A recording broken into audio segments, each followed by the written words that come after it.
अरे बाळा, किती काळ असा काळजीत आणि विचारात बसणार आहेस? तुझे डोळे पाण्याने भरलेले आहेत आणि तुझे मन हजारो शंकांनी व्यापलेले आहे.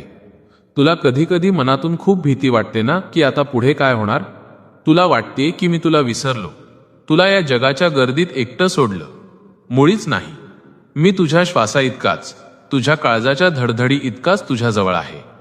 तू जेव्हा जेव्हा रात्री उशिरापर्यंत जागून रडतोस, तेव्हा तुझे ते पडणारे अश्रू मी माझ्या हातावर झेलतो.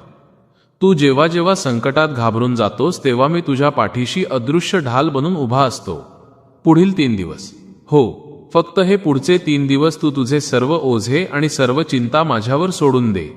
तू खूप कष्ट केलेस, खूप अपमान सोसलेस, खूप वेळा लोकांसाठी स्वतःला झुकवलंस.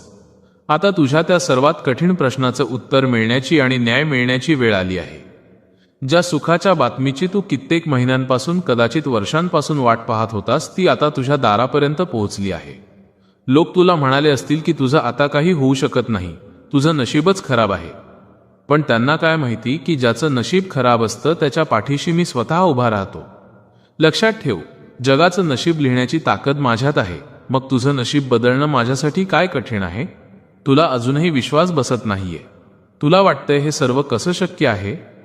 तर ऐक, मी अशक्य गोष्टी शक्य करण्यासाठीच ओळखला जातो, म्हणूनच लोक मला स्वामी म्हणतात. तुझ्या आयुष्यातील दुःखाचा काळोख आता संपणार आहे आणि आनंदाचा नवा सूर्योदय होणार आहे. तुझ्या घरातील जुन्या कटकटी, तुझ्या मनातील जुनी भीती आणि मार्गातील सर्व अडथळे आता भस्म होणार आहेत. येणाऱ्या 72 तासांत तुला असे काही शुभ संकेत मिळतील की तुला स्वतःला आतून जाणीव होईल, हो, माझे स्वामी धावून आले आहेत. तुला एखादा फोन येईल, एखादी जुनी अडकलेली गोष्ट मार्गी लागेल किंवा एखादा मार्गदर्शक तुझ्या आयुष्यात येईल. हे सर्व योगायोग नसतील तर ती माझी तुझ्यावर होणारी कृपेची बरसात असेल. जा, आता डोळ्यांतील ते ओले अश्रुपूस आणि तुझ्या चेहऱ्यावर एक निखळ हसू आण. तुझे उत्तर तुला मिळणारच आहे. हा माझा तुला दिलेला शब्द आहे आणि स्वामींचा शब्द कधीच रिकामा जात नाही. भिऊ नकोस, मी तुझ्या पाठीशी आहे. अशक्यही शक्य करतील स्वामी.